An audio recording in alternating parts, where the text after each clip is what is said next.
Existe quelque chose dans ta vie que tu dois éliminer sans en parler à personne, et tu sais exactement de quoi il s'agit. Ce n'est pas immense, ce n'est pas dramatique, ce n'est pas impossible à résoudre. C'est juste quelque chose qui est resté là beaucoup trop longtemps, une habitude qui t'épuise, une relation qui te draine, une idée que tu répètes sans même t'en rendre compte, une peur que tu n'as jamais pris le temps de questionner. Et il y a une vérité très simple. Personne ne grandit en portant ce qu'il aurait déjà dû déposer depuis longtemps. Tu n'as pas besoin d'en faire plus, ni de courir plus, ni de te mettre encore plus de pression. Tu as besoin d'enlever en silence ce qui dévore ton énergie sans rien te rendre en retour. Parce que ce sont ces petites choses que tu tolères, que tu repousses toujours au lendemain, qui finissent par s'accumuler jusqu'à te rendre lourd, lent, déconnecté de toi-même. Et c'est exactement là que commence ton processus de changement. Avant d'ajouter quoi que ce soit, tu dois retirer ce qui te retient. Et la première chose qui doit sortir de ta vie, c'est celle-ci. 1. Laisse aller qui tu étais pour grandir vraiment. Une des choses les plus lourdes que tu portes, ce n'est pas ce qui se passe maintenant, c'est cette loyauté silencieuse envers les anciennes versions de toi-même, des versions qui sont nées dans des moments difficiles, qui ont été nécessaires autrefois, mais qui aujourd'hui ne font que te réduire et t'empêcher d'avancer. Nous portons tous des identités anciennes, des étiquettes qui se sont collées à nous, des histoires que nous répétons comme si c'était des sentences définitives. Sauf que t'accrocher à ce que tu as été, c'est la manière la plus rapide d'étouffer ce que tu peux devenir.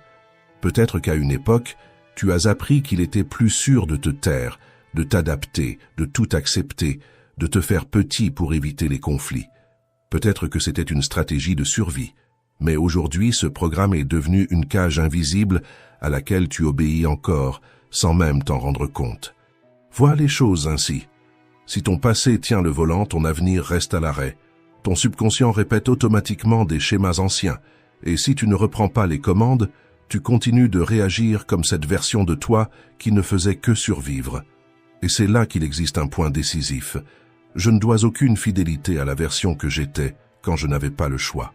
Laisser partir, ce n'est pas abandonner. C'est comme enlever un vieux sac à dos trop lourd de tes épaules. Tu le remercies de t'avoir conduit jusqu'ici, puis tu réalises que tu n'as plus besoin de continuer à avancer en le portant. Pense à l'image d'un serpent. S'il ne change pas de peau, il étouffe. Garder ce qui ne sert plus enlève la mobilité, enlève l'air, enlève la vie.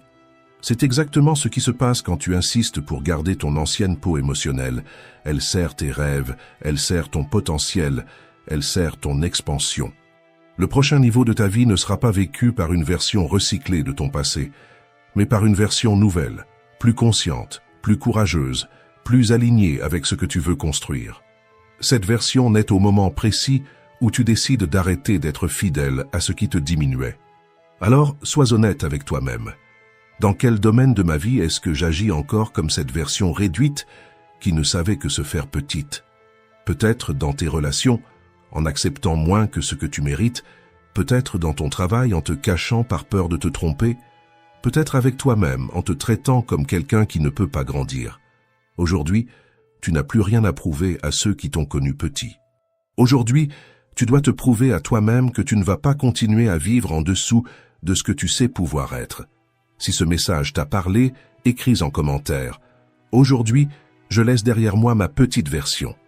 Un symbole de ton choix intérieur, de cesser d'honorer l'identité qui te retenait et de commencer à honorer celle qui va te libérer. Avant de continuer, je te demande seulement 2 choses. Aime la vidéo et abonne-toi à la chaîne. Cela aide ce message à atteindre d'autres personnes qui ont, elles aussi, besoin de se réveiller et de retrouver leur force. Maintenant, passons à la 2e chose qui doit sortir de ta vie. 2. Arrête de dépendre de la validation des autres. Quand ta vie tourne autour du fait de plaire, tu arrêtes d'exister pour commencer à jouer un rôle. C'est comme porter un masque qui ne quitte jamais ton visage. À l'extérieur, tu souris. À l'intérieur, tu t'effaces. La recherche d'approbation te transforme en acteur sur la scène des autres. Et plus tu essaies de répondre aux attentes de tout le monde, plus tu t'éloignes de toi-même. L'approbation devient une identité. Le rejet devient une sorte de mort silencieuse. Et sans t'en rendre compte, tes rêves commencent à se modeler selon le regard des autres, et non selon le tien. La vérité est simple et rude. Vivre pour plaire aux autres, c'est t'abandonner toi-même. Et quand tu te surprends à ajuster chaque mot, chaque geste, chaque choix pour être accepté, le signal est clair. Tu as compromis ton intégrité pour ne pas compromettre l'opinion de quelqu'un. Comme le disait Épictète, si tu as besoin de l'approbation extérieure, c'est que tu as déjà cédé ton pouvoir. L'authenticité ne sera jamais bon marché, elle va te coûter des applaudissements. Elle va te coûter des compliments faciles, elle va te coûter cette sensation de toujours être apprécié. Mais en échange, elle va te rendre ton âme et ça, personne ne peut te le rendre si tu le perds. Alors fais un choix simple et profond, vivre pour t'adapter ou vivre pour t'exprimer. Si ce message a touché quelque chose en toi, écris dans les commentaires. Je choisis d'être moi. Un engagement silencieux pour abandonner le masque et retrouver ta propre voix. 3. Coupe les personnes toxiques de ta vie, en silence.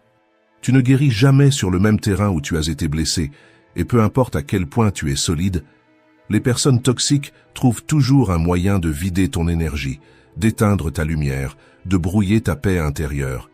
La vérité est simple, tu reçois exactement ce que tu tolères, et quand tu tolères trop, tu apprends au monde à te traiter en dessous de ce que tu mérites. Imagine tes émotions comme un verre d'eau pure. Chaque conversation lourde, chaque ironie, chaque manipulation, c'est une goutte d'encre qui tombe dedans. Goutte après goutte, l'eau qui devrait être limpide commence à s'assombrir, et tu ne te rends même plus compte du moment où tu arrêtes d'être toi-même. Épictète expliquait cela d'une manière encore plus simple, avec l'image d'une maison envahie par la fumée. S'il y a un peu de fumée et que tu peux aérer, tu restes, tu parles, tu ajustes, tu règles les choses. Mais quand la fumée devient dense, qu'elle pique les yeux, coupe le souffle et commence à te faire du mal, la seule décision sensée, c'est de sortir. Pas parce que tu es faible, mais parce qu'il n'y a déjà plus d'air pour respirer. C'est la même chose avec les relations. De petits inconforts peuvent être ventilés, alignés, transformés. Mais quand la cohabitation devient trop enfumée, quand tu perds ton énergie, ton souffle, ta clarté, le chemin le plus sage, c'est de t'éloigner. La vraie question n'a jamais été « combien de fumée il y a ?» mais plutôt « combien de ma vie suis-je en train de perdre à essayer de respirer là où il n'y a déjà plus d'air ?» Et c'est justement là que beaucoup se trompent. Parfois, il y a tellement de fumée que tu ne te rends même plus compte à quel point ça te fait du mal. Parce que tu t'es habitué à respirer quelque chose que tu aurais dû éviter dès le début. C'est pour ça que partir est nécessaire. Et partir en silence est encore plus puissant. Tu n'as pas besoin de justifier tes limites, ni d'écrire de longs discours pour expliquer pourquoi tu t'en vas. Le silence protège, le silence préserve, le silence ferme les cycles sans créer de nouveaux conflits. Les environnements qui t'ont rendu malade ne méritent pas d'assister à ta guérison. Guéris loin de ceux qui t'ont blessé, guéris loin de ceux qui t'ont rabaissé, guéris loin de ceux qui n'ont jamais reconnu ta valeur. S'éloigner n'est pas de la faiblesse, c'est de l'autoprotection, c'est de la maturité émotionnelle. C'est toi en train de choisir de ne plus gaspiller ton énergie à essayer de sauver quelqu'un qui ne veut pas être sauvé. 4. Lâche le contrôle et laisse la vie circuler. Avoir besoin de tout prévoir n'est pas de la prudence, c'est de la peur. C'est ton esprit qui essaie de construire une impression de sécurité absolue dans un monde qui n'a jamais été et ne sera jamais totalement prévisible. Et plus tu essaies de tout contrôler, plus la vie semble filer entre tes doigts. Le problème, ce n'est pas vouloir se préparer. Le problème, c'est croire que tu ne peux agir que lorsque tout est garanti, expliqué, organisé, sécurisé. Et ça n'arrive jamais. Tu restes bloqué au même endroit, en attendant une permission qui ne vient jamais. La vérité, c'est que tu n'as pas besoin de voir tout le chemin pour commencer. Tu as seulement besoin de voir la prochaine étape. Pense au phare d'une voiture la nuit. Il n'éclaire que quelques mètres. Et pourtant, tu traverses des villes entières. C'est comme ça que la vie fonctionne. La clarté ne vient pas avant l'action, elle apparaît pendant que tu avances. La certitude est une illusion réconfortante. Le mouvement est la seule clarté réelle. Plus tu marches, plus le chemin apparaît. Plus tu agis, plus la vie te montre ce que tu ne pourrais jamais découvrir en restant assis, à penser, imaginer, essayer de deviner chaque détail avant de vivre. Tu n'as pas besoin d'avoir toutes les réponses. Tu dois commencer avec celles que tu as, même si elles sont peu nombreuses, même si elles te semblent petites. Pense à quelqu'un qui repousse un projet, parce qu'il ne sait pas encore tout, à la formation qu'il ne fait jamais parce qu'il ne maîtrise pas tous les modules, au business qu'il n'ouvre pas parce qu'il ne comprend pas encore tous les détails, à la conversation importante qu'il évite parce qu'il n'a pas trouvé les mots parfaits. Ce qui manque, ce n'est pas la connaissance, c'est le premier pas. Les stoïciens rappelaient toujours que la clarté naît du mouvement. Cléante, disciple de Zénon, disait que c'est en marchant que l'esprit s'éclaire. Une phrase simple et puissante qui résume tout. Tu penses mieux en agissant, tu comprends mieux en vivant, tu vois mieux quand tu arrêtes d'attendre que la route se dessine toute seule. Quand tu fais le premier pas, le monde répond. Quand tu fais le deuxième, la route apparaît.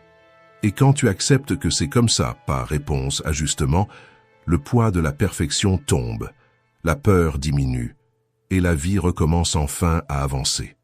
Alors, si tu es vraiment déterminé à avancer même sans tout savoir, écris dans les commentaires « Je continue avec ce que j'ai ». Un rappel que la route n'apparaît que pour ceux qui marchent. 5. Arrête de saboter ton propre progrès.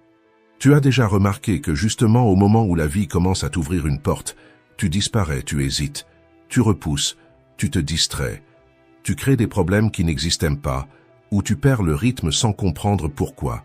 Ce n'est pas un manque de force, c'est du conditionnement. Pendant très longtemps, ton système nerveux a appris que ce qui est connu, même douloureux, est plus sûr que ce qui est inconnu. C'est pour cela que, quand quelque chose de bon est sur le point d'arriver, le corps se met en alerte et tente de te ramener vers la zone familière. Pas parce que tu es faible, mais parce que ton esprit confond la croissance avec une menace. Vois les choses ainsi, c'est comme essayer d'avancer en appuyant sur l'accélérateur alors que le frein à main est serré. Tu sens le mouvement vouloir se produire, mais quelque chose à l'intérieur te bloque, te retient, te tire en arrière. Et c'est là que se trouve une vérité que presque personne ne dit. Tu ne crains pas l'échec, tu crains de ne pas échouer.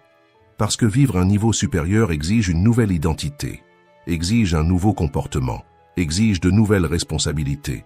Et cela peut effrayer quelqu'un qui a passé des années à seulement essayer de survivre. Le chaos, aussi douloureux soit-il, est familier. Alors que la réussite est un territoire inconnu et l'esprit essaie toujours de te protéger de ce qu'il ne connaît pas. L'autosabotage n'est rien d'autre que le corps qui dit « Je ne sais pas encore vivre cette vie plus grande ». C'est ici que la sagesse stoïcienne intervient. Sénèque disait « Ce n'est pas parce que les choses sont difficiles que nous n'osons pas, c'est parce que nous n'osons pas qu'elles deviennent difficiles. » En d'autres termes, les stoïciens savaient que la difficulté grandit quand on lui tourne le dos et diminue lorsqu'on décide de l'affronter, un pas après l'autre. Et le plus important, c'est que cela s'apprend, cela se travaille, cela se reprogramme. Pas à pas, victoire après victoire, répétition après répétition. Chaque fois que tu agis avec peur mais que tu avances quand même, tu apprends à ton corps que ce nouvel endroit est sûr et l'autosabotage perd de sa force. La question est, vas-tu rester prisonnier de l'ancien cycle ou vas-tu apprendre à ton corps que ce niveau supérieur t'appartient de plein droit? Aujourd'hui, choisis une seule petite action qui représente ce niveau supérieur. Envoyer un message, envoyer un CV, commencer un projet, appeler quelqu'un, étudier quelque chose, faire ce pas que tu repousses toujours et fais-le avant que le doute n'apparaisse. N'attends pas la confiance, n'attends pas la sécurité. Agis et la sécurité viendra ensuite. L'autosabotage ne résiste pas à de petits actes de courage répétés chaque jour. Si ce sujet t'a touché d'une manière ou d'une autre, écris dans les commentaires « Aujourd'hui, j'interromps le cycle ». C'est la première étape pour que ton système nerveux apprenne que grandir est aussi quelque chose de sûr. 6. Arrête de vivre dans le « un jour ». Un jour est le cimetière de tes rêves. Chaque fois que tu dis « un jour je le ferai »,« un jour je commence »,« un jour je change », cette promesse vide est repoussée encore et encore jusqu'à devenir ce que tu sais très bien. Jamais. L'esprit adore tout repousser vers le futur, parce que cela te protège du risque du présent. Dire un jour donne une fausse impression de sécurité, comme si tu avais encore un temps infini pour faire ce qui doit être fait. Mais la vérité est simple. Plus tard n'existe pas et demain n'est jamais garanti. C'est comme rester planté devant la porte de chez toi à attendre la météo parfaite pour sortir, pendant que la vie, elle, se déroule déjà dehors. Tu regardes le ciel, tu observes les nuages, Tu réfléchis encore un peu, et quand tu t'en rends compte, la journée est terminée. Tu n'as pas vécu, tu as seulement repoussé. Ce qui transforme ta vie, ce n'est pas d'attendre le moment idéal. C'est de faire le premier pas et d'ajuster ton chemin en avançant, c'est de commencer sans toutes les réponses, sans certitude, sans garantie. La clarté ne vient pas avant l'action, elle vient parce que tu agis. Et voici un point que presque personne ne mentionne. Tout rêve repoussé se transforme en culpabilité. Et la culpabilité est une des formes les plus silencieuses de paralysie. Elle te fait regarder en arrière, te juger, te comparer, te punir, mais elle ne te met jamais en mouvement. La culpabilité n'enseigne rien, n'organise rien, elle ne fait que te maintenir exactement au même endroit. Et c'est ici que la sagesse stoïcienne intervient avec précision. Épictète disait « La personne immature culpabilise les autres, celle qui commence à mûrir se culpabilise elle-même. Mais la personne mûre ne culpabilise ni elle-même ni personne. » Qu'est-ce que cela signifie? Que culpabiliser, que ce soit le monde ou toi-même, ne te mène nulle part. Ce n'est pas la culpabilité qui crée le mouvement, c'est la responsabilité, la décision, l'action. Et voici la question que tu dois te poser maintenant. Combien de choses importantes laisses-tu pourrir sur l'étagère du « un jour » et combien d'entre elles font encore partie de la vie que tu veux vraiment construire? La vie répond au mouvement, jamais à l'intention, et tout rêve que tu n'exécutes pas se transforme en poids, en culpabilité, en frustration silencieuse, cette sensation constante que tu pourrais être beaucoup plus loin, mais que tu restes immobile. Si cette vérité a touché quelque chose en toi, transforme cette prise de conscience en mouvement dès maintenant. Commente. Aujourd'hui est le jour. 7. Arrête d'abandonner ton enfant intérieur. L'enfant que tu as été est toujours là, silencieux, caché, mais présent dans chaque réaction qui semble exagérée, dans chaque peur qui te paralyse, dans chaque tristesse qui apparaît sans prévenir, dans chaque auto-sabotage que tu n'arrives pas à expliquer. Ces mouvements ne sont pas des signes de faiblesse, ce sont des demandes de sécurité. Ce sont des parties de toi qui sont restées figées dans le temps, en attendant que quelqu'un finisse enfin par dire « Je suis là, tu es en sécurité ». C'est pour ça que tant d'auto-sabotages paraissent irrationnels. Ils ne viennent pas de ta version adulte, mais de la partie blessée qui croit encore devoir se protéger à n'importe quel prix. La même partie qui a appris à plaire, à se taire, à éviter les conflits, à fuir tout ce qui semblait dangereux, même quand ça ne l'est plus. Se reparentaliser, c'est ça. Donner aujourd'hui ce que tu n'as pas reçu hier. De la validation quand tu te sens petit, de l'amour quand la peur serre trop fort, du calme quand ton esprit s'emballe, de la sécurité émotionnelle quand le monde paraît trop grand. Ce n'est pas revenir dans le passé, c'est assumer le rôle que personne n'a pu assumer pour toi.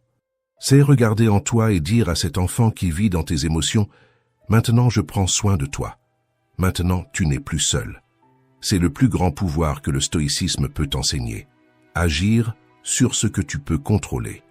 Le stoïcisme ne te demande pas d'effacer le passé, ni de faire comme si rien ne t'avait touché. Il t'apprend à mettre ton énergie là où elle transforme vraiment, dans tes attitudes, dans les interprétations que tu choisis, dans la manière dont tu réponds à ce que tu ressens. Quand tu accueilles ton enfant intérieur, tu fais justement cela. Tu utilises ce qui est sous ton contrôle pour guérir ce qui te contrôlait avant. Tu ne changes pas ce que tu as vécu, mais tu changes ce que tu en fais aujourd'hui. Et c'est ça l'essence de la philosophie stoïque. Transformer l'impact, pas les faits. Et quand tu agis avec cette conscience, tes réactions cessent d'être du désespoir et deviennent de la clarté. La vie cesse d'être une menace et devient un chemin. L'autosabotage cesse d'être un ennemi et devient une demande claire de guérison, une invitation à enfin t'écouter. Si cette vérité a touché quelque chose en toi, écris dans les commentaires « J'accueille mon enfant intérieur ». Un engagement silencieux envers la partie de toi qui a attendu toute une vie pour être enfin vue, entendue et protégée. 8. Arrête de croire que la réussite va réparer ta vie. Une des illusions les plus dangereuses, c'est de penser que le jour où tu auras plus d'argent, plus de conquêtes, plus de reconnaissance, tout à l'intérieur de toi va enfin s'aligner comme par magie. Mais rien d'extérieur ne guérit ce qui est intérieur. Pense à la réussite comme à un amplificateur. Elle augmente simplement le volume de ce qui existe déjà en toi. Si tu vas bien, elle élargit cette force, mais si tu es blessé, elle augmente le bruit, l'insécurité, la comparaison, l'auto-exigence, cette sensation de vide qui s'infiltre sans que tu t'en rendes compte. Quand tu utilises tes réussites comme une fuite, tu peux même construire une vie jolie de l'extérieur, mais tu crées une prison à l'intérieur. La course permanente devient un masque élégant pour des émotions non résolues. Plus tu t'occupes, moins tu regardes ce qui fait mal, sauf qu'il y a un problème. La note arrive toujours, parce que la réussite ne répare pas l'estime de soi. Elle ne comble pas les manques émotionnels. Elle ne guérit pas les blessures anciennes. Elle ne fait que révéler et intensifier ce que tu essaies de cacher. C'est comme essayer de couvrir une fissure dans un mur, avec une couche de peinture neuve. Pendant quelque temps, tout paraît parfait, mais la fissure est toujours là, silencieuse, attendant le bon moment pour réapparaître, encore plus grande. Ta vie extérieure ne devient légère que lorsque ton monde intérieur est en ordre.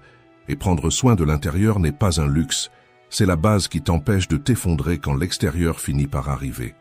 Avant de chercher plus, prends mieux soin de toi. Avant de vouloir monter, renforce tes fondations.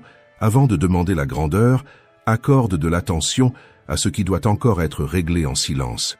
Si cette vérité a résonné en toi, écris dans les commentaires « Je prends soin de mon intérieur ». Un symbole que tu choisis de grandir de l'intérieur avant que la réussite n'amplifie ce que tu n'as pas encore eu le courage de regarder. 9. Brise l'habitude du perfectionnisme. Le perfectionnisme n'est pas une exigence élevée, c'est de la peur déguisée en compétence. C'est cette voix intérieure qui te dit « Si ce n'est pas parfait, je ne suis pas en sécurité ». Et quand tu crois à cette voix, chaque pas devient une menace. Tu réfléchis trop, tu relis trop, tu repousses trop. Et ce qui devait être un simple détail se transforme en un mur entier entre toi et la vie que tu veux construire. Pense à toutes les situations où cela t'a déjà bloqué. Peut-être que tu as renoncé à envoyer un CV parce que tu pensais devoir être plus près. Peut-être que tu as repoussé un projet parce que le logo n'était pas parfait, ou que tu as laissé de côté quelque chose de simple à publier parce que la vidéo aurait pu être un peu meilleure. Parfois, le perfectionnisme apparaît jusque dans les plus petites choses. Réécrire le même message 10 fois, répéter une présentation jusqu'à perdre tout naturel, passer des heures à ajuster quelque chose que personne ne remarquerait. Au final, tu ne vis pas, tu édites ta vie. Le perfectionnisme tue des projets avant même qu'ils ne naissent. Il étouffe des idées qui avaient du potentiel. Il paralyse des rêves qui n'avaient besoin que d'un début simple.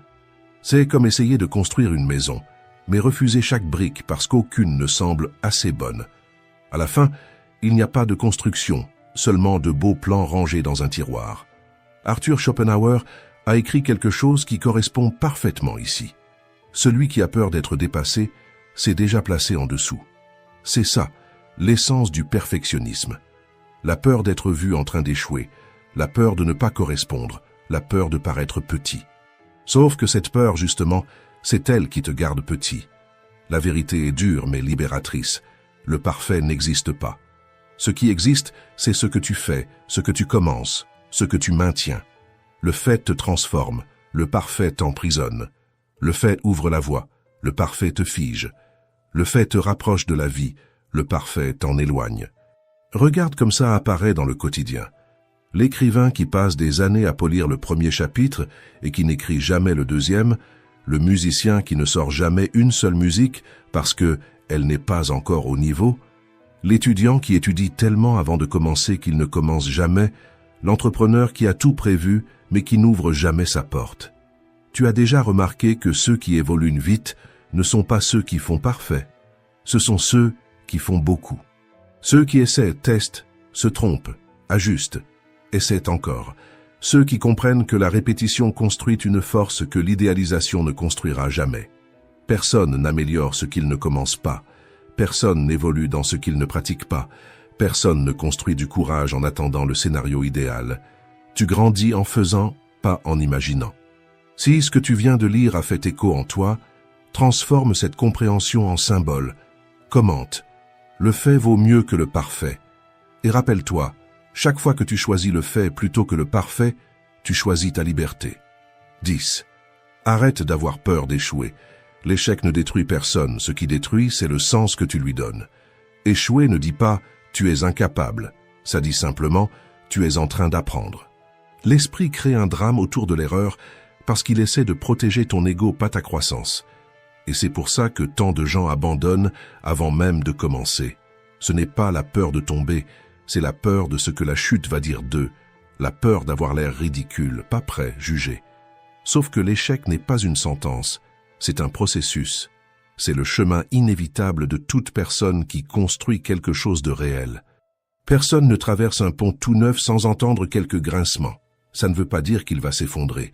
Ça veut simplement dire que tu marches sur un terrain nouveau. Pense à ça. Aucun maître n'a commencé maître. Tous ont commencé disciples. Tous ont commencé avec des mains qui tremblent, des pas incertains, des résultats minuscules. Et c'est exactement à ce moment que la phrase d'Épictète devient un phare dans l'obscurité. Si tu veux t'améliorer, sois heureux d'être considéré comme un fou ou un ignorant. Pas parce que tu l'es, mais parce qu'il est impossible de grandir sans traverser cette phase où les autres ne voient pas encore ce que tu es en train de devenir. Le succès n'est rien d'autre que du courage répété. C'est se tromper, ajuster, réessayer. C'est transformer les faux pas en marche. C'est avancer alors que ton esprit essaie de te convaincre d'arrêter. L'échec ne te diminue pas, il te façonne. Il renforce ton caractère, il aiguise ta clarté, il expose ce qui doit être amélioré et il construit la confiance qui n'existe que chez ceux qui sont passés par le feu et qui ont continué à marcher. Il existe une vérité qui libère. Tu n'as pas besoin de plus de confiance pour agir. La confiance est une conséquence. Ce dont tu as besoin, c'est de courage pour continuer. Même sans garantie, même sans contrôle, même sans la certitude que ça va fonctionner. Toute croissance exige que tu acceptes d'avoir l'air débutant pendant un moment. Tout talent naît de quelqu'un qui a eu le courage d'être mauvais au début. Tout grand destin passe par la route des petites erreurs. Et plus vite tu comprends ça, plus ta vie devient légère, parce que tu arrêtes de traiter l'échec comme un ennemi, et tu commences à le voir comme un tailleur de pierre, comme le processus brut et nécessaire de la construction de la personne que tu veux devenir. C'est ça le point central. L'échec ne marque pas la fin de ton histoire, il marque le début de ton évolution réelle. Et quand tu montes à ce niveau de conscience, la vie cesse d'être une tentative permanente d'éviter les chutes et devient un chemin de croissance constante, où chaque faux pas devient clarté, chaque erreur devient direction, et chaque pas de travers devient un entraînement pour le prochain pas juste. Et c'est ici que tout se rejoint. Tu ne peux pas porter l'ancien et entrer dans ta nouvelle vie en même temps. L'une des versions doit rester derrière. Et que ce soit toujours la version qui te diminuait, la version qui te retenait, la version qui survivait mais ne vivait pas. Parce que ce n'est que lorsqu'elle s'en va que la version qui t'honore, qui te renforce et qui te représente vraiment trouve enfin l'espace pour respirer, grandir et prendre le contrôle de ton histoire. Grandir, c'est ça. C'est choisir qui tu veux être, choisir quelle identité tu nourris et quelle identité tu décides de laisser se reposer. C'est avoir le courage de lâcher ce qui te rétrécissait pour pouvoir accueillir ce qui t'a grandi. Oblige-toi à faire le premier pas, même seul, même quand personne ne te soutient, parce que ton évolution ne peut pas dépendre des applaudissements, ni de la motivation, ni de la compagnie. Si tu attends que quelqu'un te pousse, tu ne bougeras pas d'un centimètre. La vérité est claire. Tant que tu crois avoir besoin d'approbation pour agir, ta force restera entre les mains des autres, et ta vie va continuer instable, lente et enfermée dans les mêmes cycles. Les stoïciens ont compris tôt une leçon que beaucoup mettent une vie entière à assimiler. Marcher seul fait partie de la croissance. La vraie force ne naît pas de ceux qui marchent à tes côtés, mais de la discipline que tu pratiques quand personne ne regarde, des choix que tu fais dans le silence, et de l'autocontrôle que tu construis quand personne n'applaudit. C'est cette constance, ces petites décisions intérieures, cet engagement quotidien envers toi-même qui produit des résultats réels. Dans cette vidéo, tu vas apprendre 9 habitudes stoïciennes qui renforcent cette indépendance intérieure et qui t'entraînent à continuer, même sans soutien, même sans témoin. Des habitudes qui empêchent la peur, le doute ou la solitude de te tirer en arrière, parce qu'il y aura des jours où personne ne viendra te sauver, personne ne reconnaîtra tes efforts, personne ne ressentira ta douleur. Et dans ces jours-là, ce qui te maintient debout, ce n'est pas la motivation, c'est la détermination.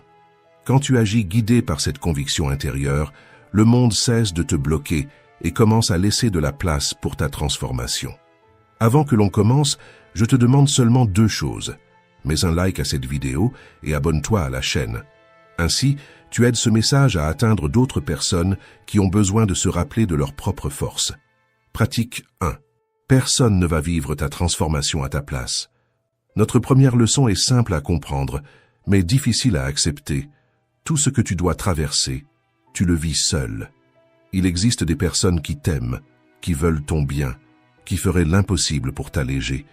Mais il y a des batailles que toi seul peux affronter. Parce que la vie, à certains moments, ferme la porte derrière toi et te laisse seulement avec ce que tu ressens, avec ce que tu crains et avec ce que tu dois décider. Il y a des nuits où personne n'atteint la profondeur de ta douleur. Il y a des choix que personne ne peut prendre à ta place. Il y a des chutes que tu dois sentir pour apprendre à te relever. Et plus tôt tu comprends cela, plus tôt tu arrêtes d'attendre que quelqu'un vienne te sauver et tu commences enfin à te redresser. Tu peux vouloir de la reconnaissance, tu peux espérer que l'on voit tes efforts, tu peux rêver d'un geste de validation qui te redonne des forces. Mais cet espoir te garde coincé et fragile, parce qu'il te fait croire que ta croissance dépend de l'initiative de quelqu'un d'autre, alors qu'en réalité, la seule force capable de faire avancer ta vie, c'est la tienne. Personne n'a le pouvoir d'entrer dans ton esprit pour organiser tes pensées. Personne ne marche à ta place quand tu te figes. Personne ne respire profondément pour toi quand la peur serre ta poitrine. Le progrès commence exactement au moment où tu reprends ce territoire, quand tu comprends que personne ne peut ressentir pour toi, choisir pour toi, changer pour toi. Et pourtant, c'est la meilleure nouvelle que tu puisses recevoir, parce qu'à partir de maintenant, plus rien ne dépend de l'humeur des autres, du soutien des autres ou de l'opinion des autres. Grandir devient un acte intime, mûr et silencieux, un engagement entre toi et la personne que tu décides de devenir. Écris dans les commentaires « Je marche pour moi ». Aujourd'hui, tu arrêtes d'attendre de la validation, de la reconnaissance, de la permission, et tu commences, enfin, à te construire. Pratique 2. Arrête de rechercher la validation émotionnelle. C'est dans la nature humaine de vouloir être entendu, de vouloir sentir que quelqu'un comprend ce que tu traverses. Mais il existe une vérité que personne n'aime reconnaître. Quand tu dépends du soutien émotionnel des autres pour continuer, tu construis ta force sur un terrain emprunté. Et un terrain emprunté ne soutient personne très longtemps. Les gens ont leurs limites, leurs problèmes, leurs propres mauvais jours, et si chaque fois que tu trébuches, tu dépends de quelqu'un pour te relever, tu resteras au sol dès que l'autre sera occupé avec sa propre vie. C'est pour cela que tu dois développer une force qui n'oscille pas avec l'humeur des autres. Vivre ainsi, c'est comme essayer d'avancer avec une canne qui n'est pas la tienne. Parfois elle est là, parfois non. Et chaque fois qu'elle manque, tu tombes. La vie devient instable, imprévisible, épuisante. Tu dois marcher avec tes propres jambes émotionnelles, non pas parce que tu ne mérites pas de soutien, mais parce que tu ne peux pas en dépendre pour exister. Apprends à te relever par conviction, pas par encouragement. Arrête de dépendre de l'enthousiasme des autres, d'attendre un mot d'encouragement, de vouloir être compris dans chaque décision. Cela ne fait que te fragiliser, parce que cela place ton destin entre les mains de ceux qui ne peuvent pas le vivre à ta place. La véritable sécurité naît quand tu fais ce qui doit être fait, même sans applaudissements, quand tu agis par décision et non par manque, quand tu continues même sans témoin. C'est à ce moment-là que le respect de soi apparaît, silencieux, solide, incontestable. Il existe un moment dans la vie où personne ne voit ton effort, personne ne connaît ton fardeau, personne ne perçoit ta lutte intérieure. Et c'est précisément là, quand tu choisis de rester debout sans public, que tu découvres ta véritable force. Comme l'a dit Montaigne, l'âme qui a trouvé son propre centre n'a besoin de s'appuyer sur personne d'autre. Il ne parlait pas de froideur, il parlait de maturité, du pouvoir d'être quelqu'un qui se soutient lui-même et qui, justement pour cela, peut offrir davantage au monde. Arrêter de demander du soutien émotionnel, ce n'est pas se fermer à l'amour. C'est apprendre à avancer sans demander la permission. C'est arrêter d'attendre que quelqu'un te sauve. C'est construire ta base au lieu d'en mendier une. Parce que quand un homme apprend à gérer sa propre émotion, il cesse d'exiger des autres ce qu'ils n'ont jamais su donner. Il cesse de réclamer, d'attendre, de dépendre. Il devient quelqu'un qui se complète et qui, justement pour cela, déborde. Commence à te répéter. Aujourd'hui, je me soutiens. Aujourd'hui, je me relève. Aujourd'hui, je me complète. C'est ce changement profond dont tu as besoin. T'obliger à avancer par toi-même jusqu'à ce que cela devienne ta nouvelle identité. Pratique 3. Laisse la solitude te renforcer. Il arrive un moment où tu réalises que personne ne peut parcourir certaines parties du chemin à ta place. Et c'est justement là que la solitude apparaît. Non pas pour te blesser, mais pour te construire. La solitude est l'endroit où la vérité te rattrape enfin. Quand tu es seul, il n'y a pas de distraction, pas de public, pas quelqu'un pour adoucir ce que tu dois affronter. Il n'y a que toi, tes pensées et ce qui doit être changé. Beaucoup de gens fuient cette sensation, non pas parce qu'ils sont faibles, mais parce que le silence révèle trop de choses. Il montre où tu te caches, où tu repousses, où tu n'es pas encore honnête avec toi-même. Mais grandir exige cela, voir ce qui fait mal avant de transformer ce qui compte vraiment. Quand tu es entouré de gens, il est facile de te distraire avec les émotions des autres. Mais quand le bruit s'arrête, tu entends la seule voix qui change réellement ta vie, la tienne. Et elle demande sans douceur, est-ce que tu vis comme quelqu'un que tu veux devenir, ou est-ce que tu fais seulement passer les jours?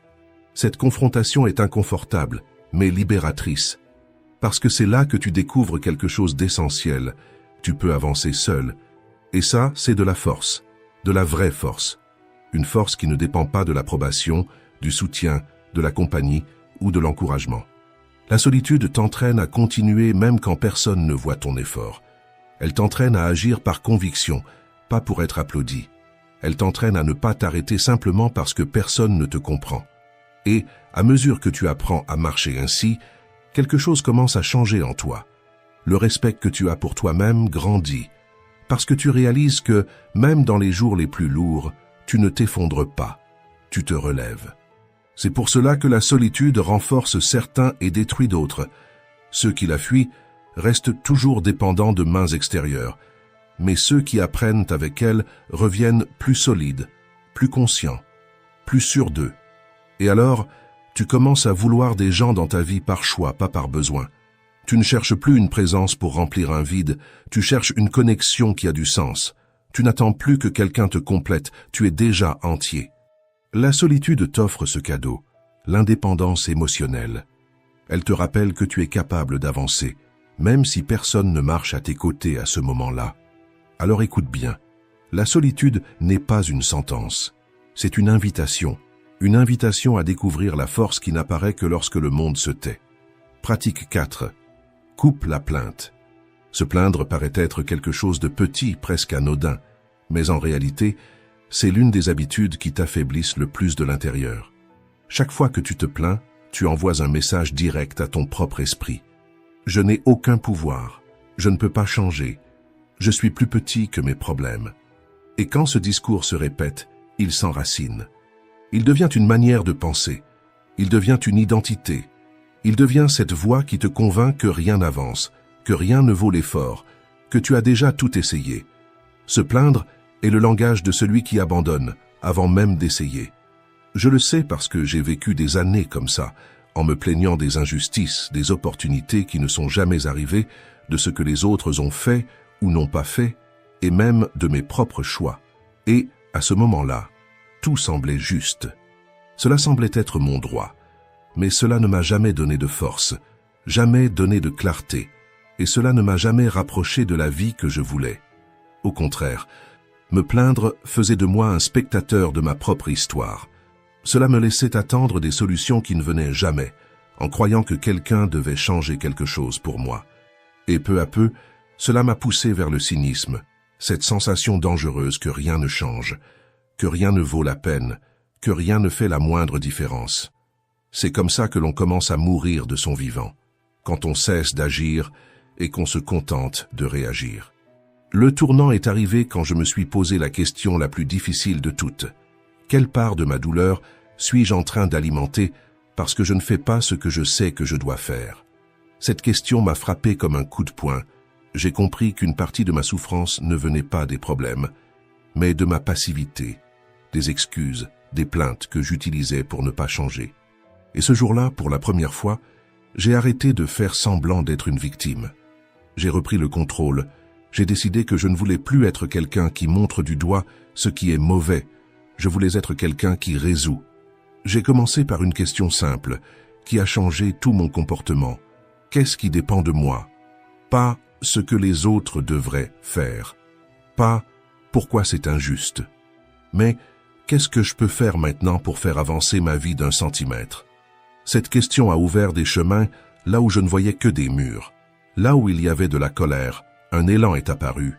Là où je pensais abandonner, j'ai commencé à décider. Je suis passé de spectateur à protagoniste. Et peu à peu, j'ai commencé à retrouver du respect pour moi. Parce que c'est ce que l'action fait. Elle rend la dignité. La plainte vole. L'action rend. La vie continue d'être difficile. Les injustices continuent d'exister. Mais moi, j'ai changé, et quand tu changes, tout autour commence à répondre d'une autre manière. Le monde ne donne rien à celui qui se plaint, mais il ouvre des portes à celui qui persévère, à celui qui transforme l'indignation en mouvement, à celui qui prend le peu qu'il a et construit quelque chose. Aujourd'hui, si quelque chose me fait mal, je ne me plains pas, j'affronte. S'il me manque quelque chose, je ne m'apitoie pas, je cherche. Si quelque chose m'indigne, je ne crie pas, j'agis. Et si je suis seul, sans applaudissements, sans compagnie, je continue de la même manière, parce que maintenant je dépends de mes jambes, pas des attentes des autres. Celui qui se plaint a besoin de complices pour justifier sa propre paralysie. Mais celui qui a décidé de grandir ne cherche pas des excuses, il cherche une direction. Et quand ce changement arrive, une phrase disparaît de ta vie. Je n'y arrive pas. Parce que tu y arrives, tu as toujours pu y arriver. Tu avais seulement besoin d'arrêter de te plaindre et de commencer. Pratique 5. Trouve la validation en toi, pas chez les autres. Pendant très longtemps, j'ai vécu en attendant que quelqu'un me dise « Tu es sur la bonne voie ». Je pensais avoir besoin de ça pour continuer, comme si ma valeur dépendait d'un « bravo » venant de l'extérieur. Et peut-être que tu connais cette sensation. Quand on te félicite, tu respires. Quand on ne te félicite pas, tu t'effondres de l'intérieur. Le problème est simple, mais personne ne le dit. Tant que tu dépends de l'approbation des autres, tu ne te feras jamais vraiment confiance. Je m'en suis rendu compte tard. J'ai passé des années à vouloir plaire, à vouloir prouver, à essayer d'être suffisant pour une norme dont je ne savais même pas à qui elle appartenait. Et chaque fois que la reconnaissance arrivait, je me sentais fort. Mais quand elle n'arrivait pas, je commençais à douter même des décisions qui avant me semblaient tellement miennes. Jusqu'à ce qu'un soir, dans l'un de ces moments que personne ne voit, je me suis posé une question qui a tout changé. Ai-je vraiment besoin de l'approbation de quelqu'un pour la vie que je veux vivre? La réponse m'a dérangé, parce que je savais que je laissais une autre personne, parfois même un inconnu, décider si je devais continuer ou m'arrêter. À partir de ce jour, j'ai commencé quelque chose de simple. J'ai arrêté de demander des signes extérieurs et j'ai commencé à me poser seulement ceci. Est-ce que j'ai fait ce que j'avais dit que je ferais? Est-ce que j'ai été honnête avec moi aujourd'hui? Si la réponse était oui, c'était suffisant. Pas parfait, pas brillant, suffisant. Et c'est là que tout a commencé à changer. Et quand j'ai cessé d'avoir besoin de témoins, j'ai découvert une force que je n'avais jamais connue. La force de ne pas demander la permission d'exister. Diogène disait « La liberté naît lorsque le besoin disparaît ». Et cela m'a donné une paix que personne n'avait réussi à me donner auparavant. Être ta propre source de validation, ce n'est pas de l'arrogance, ce n'est pas de l'isolement, ce n'est pas de l'orgueil, c'est de la maturité. C'est refuser de remettre ton humeur, ton rythme et ta confiance entre des mains qui changent d'avis tout le temps. Quand tu apprends à te valider de l'intérieur, tu arrêtes de te rétrécir pour rentrer dans des espaces trop petits. Tu marches plus léger, plus ferme, plus honnête. Tu arrêtes de demander la permission d'être qui tu es. Et voici la vérité qui fait mal, mais qui libère. Si tu veux que le monde te respecte, commence par arrêter de demander l'approbation. Le respect naît de la posture, et la posture naît de la clarté intérieure. Alors, fais-en une habitude quotidienne. Regarde-toi, regarde ce que tu as fait aujourd'hui et réponds avec sincérité. Ai-je été fidèle à ce que je crois? Si la réponse est oui, tu as déjà la validation qui compte.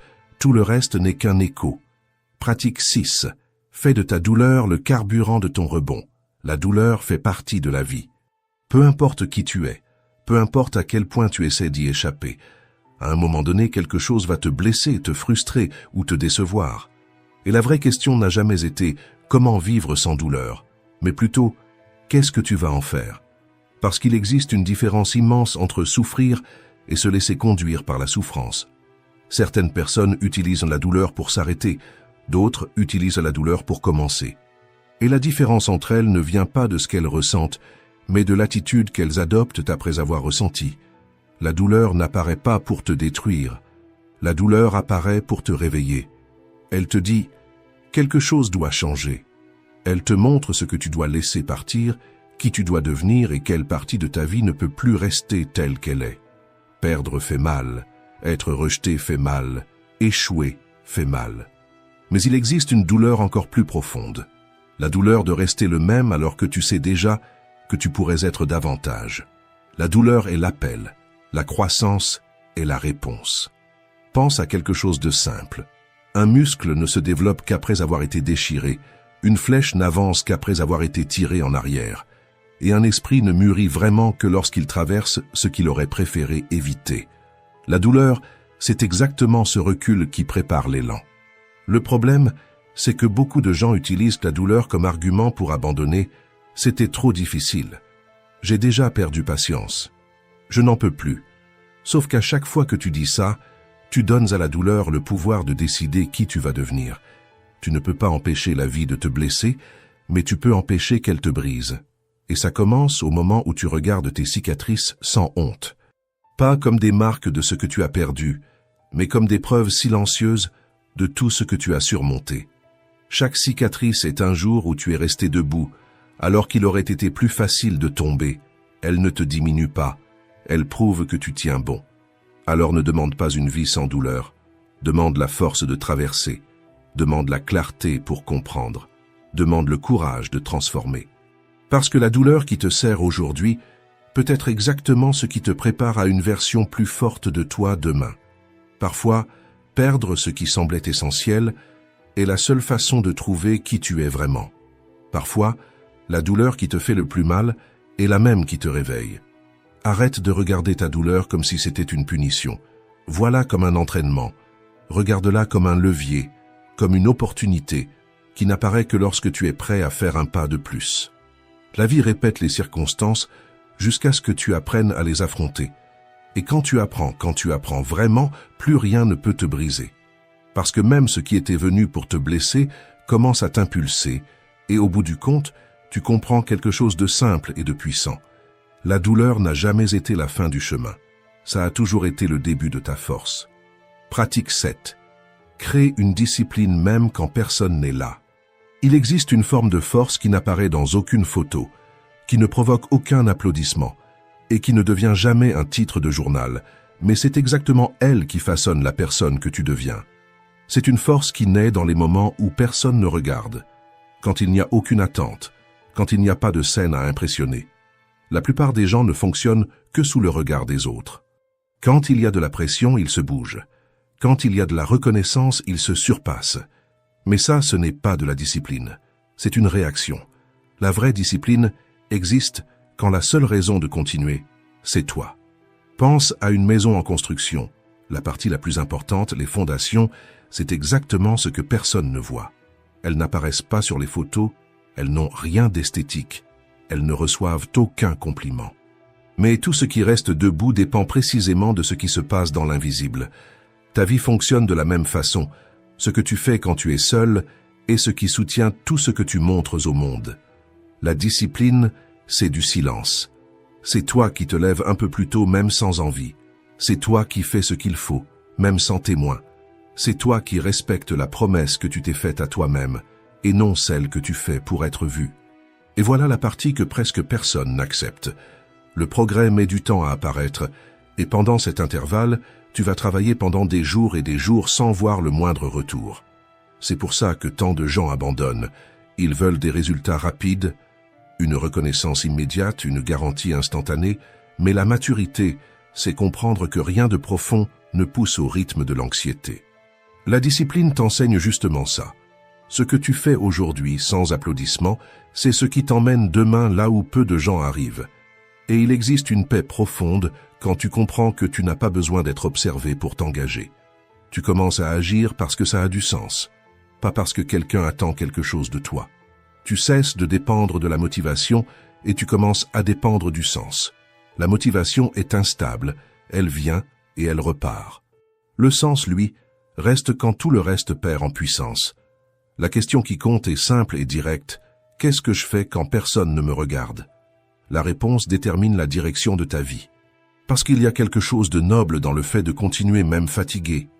Il y a quelque chose d'honnête dans le fait de rester solide, même sans reconnaissance. Il y a quelque chose de puissant dans le fait de construire dans le silence, en sachant que chaque pas discret est en train de façonner une version plus fiable et plus forte de toi. Et quand les résultats finissent par apparaître, parce qu'ils finissent par apparaître, tu comprends que ce n'était pas de la chance.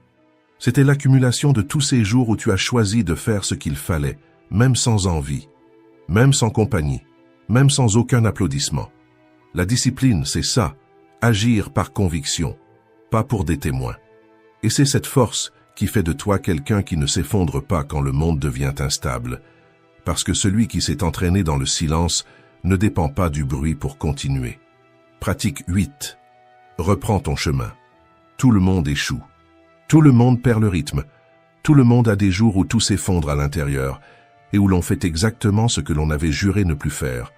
Et rien de cela te définit. Ce qui te définit, c'est ce que tu fais juste après. L'erreur n'est pas la fin du chemin, c'est seulement un détour. Mais beaucoup de gens transforment ce détour en refuge parce qu'ils restent coincés dans le regret, dans la culpabilité, dans ce dialogue intérieur qui répète « j'ai encore tout gâché ». Et c'est à ce moment-là que l'erreur cesse d'être un fait et devient une prison. Revenir sur les rails est une compétence. Et comme toute compétence, elle commence par un geste simple. Interrompre la chute avant qu'elle ne devienne un destin. Pense à une boussole. Si tu t'écartes d'un degré du nord, tu n'as pas besoin de revenir au point de départ. Il suffit de réajuster l'axe. L'esprit fonctionne de la même manière. Un petit ajustement fait tôt évite une grande perte faite tard. Pendant très longtemps, je croyais qu'échouer signifiait recommencer à zéro.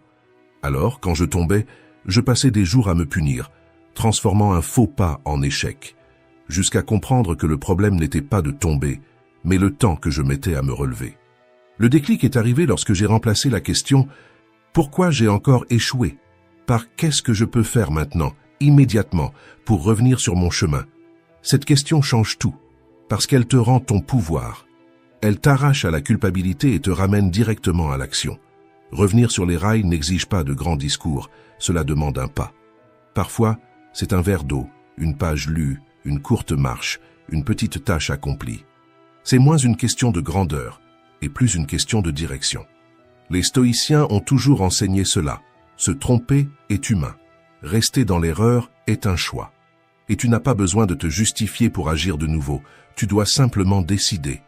La vérité, c'est que la plupart des gens n'échouent pas par incapacité, mais par lenteur. Ils tardent à accepter, tardent à agir, tardent à corriger. Et pendant qu'ils attendent de se sentir mieux, l'habitude d'abandonner se renforce. Alors, fais-en une règle personnelle. Si tu tombes, relève-toi vite. Pas dans la précipitation, dans la conscience. Reprends le minimum qui te reconnecte à ta discipline. Ne pense pas trop. Ne dramatise pas. Agis. Chaque minute passée à te culpabiliser est une minute perdue pour te reconstruire. Et quand tu fais cela encore et encore, quelque chose change silencieusement. Tu cesses de te voir comme quelqu'un qui se perd et tu commences à te voir comme quelqu'un qui revient toujours. Cette identité est puissante. Elle te donne de la stabilité les jours difficiles, de la clarté les jours confus et du respect pour toi-même les jours où rien ne semble avoir de sens. Parce que la vérité est simple, une erreur ne détruit pas une vie, mais la lenteur à la corriger peut détruire tout un chemin. Revenir sur les rails est un choix quotidien, silencieux, intime, et c'est ce choix qui distingue ceux qui avancent de ceux qui abandonnent. Pratique 9. Trouve ton pourquoi. Quand personne n'est à tes côtés, quand le silence pèse et que tout semble beaucoup trop difficile, il n'existe qu'une seule chose capable de te maintenir debout, la raison pour laquelle tu as commencé. Un but, ce n'est pas une jolie phrase, ce n'est pas un rêve inspiré, ce n'est pas un objectif écrit en janvier, un but, c'est ce qui reste quand tout ce qui est superficiel s'écroule. C'est la racine qui retient l'arbre quand le vent change. Et voici une vérité que presque personne n'aime affronter. Sans un pourquoi clair, N'importe quel obstacle se transforme en fin. Avec un pourquoi clair, aucun obstacle n'est définitif. Beaucoup de gens croient que le but se trouve à l'extérieur, comme si l'on attendait un signe, un chemin lumineux, quelqu'un pour indiquer la direction. Mais un but n'apparaît pas comme ça. Il se construit de l'intérieur, il naît de ce qui te dérange, de ce qui te pousse, de ce qui ne te laisse pas oublier qui tu veux devenir. Pense à un phare, il n'empêche pas la tempête, il n'apaise pas la mer, il ne contrôle pas le vent mais il indique une direction, et cette direction suffit pour éviter le naufrage. Ton but fonctionne exactement ainsi. Il n'élimine pas la peur, il n'empêche pas la fatigue, il n'efface pas le doute, mais il te rappelle, dans tes pires jours, pourquoi tu ne dois pas t'arrêter. Demande-toi avec sincérité, pourquoi est-ce que je fais ce que je fais? Qu'est-ce qui en moi mérite de continuer? Qui est-ce que je compte devenir si je vais jusqu'au bout? Et quand tu trouves ces réponses, même imparfaites, tu gagnes quelque chose qu'aucun encouragement extérieur ne peut t'offrir, la constance. Parce que la fatigue passe, la motivation oscille, mais un but, ça soutient, et le plus intéressant, c'est que plus il devient clair, moins tu dépends du monde. Tu n'as plus besoin que l'on te pousse, tu n'as plus besoin qu'on te rappelle, tu n'as plus besoin d'être applaudi. Le but te tire de l'intérieur vers l'extérieur. C'est lui qui te relève quand la solitude pèse. C'est lui qui te ramène quand tu te perds. C'est lui qui t'ancre quand tout autour semble instable.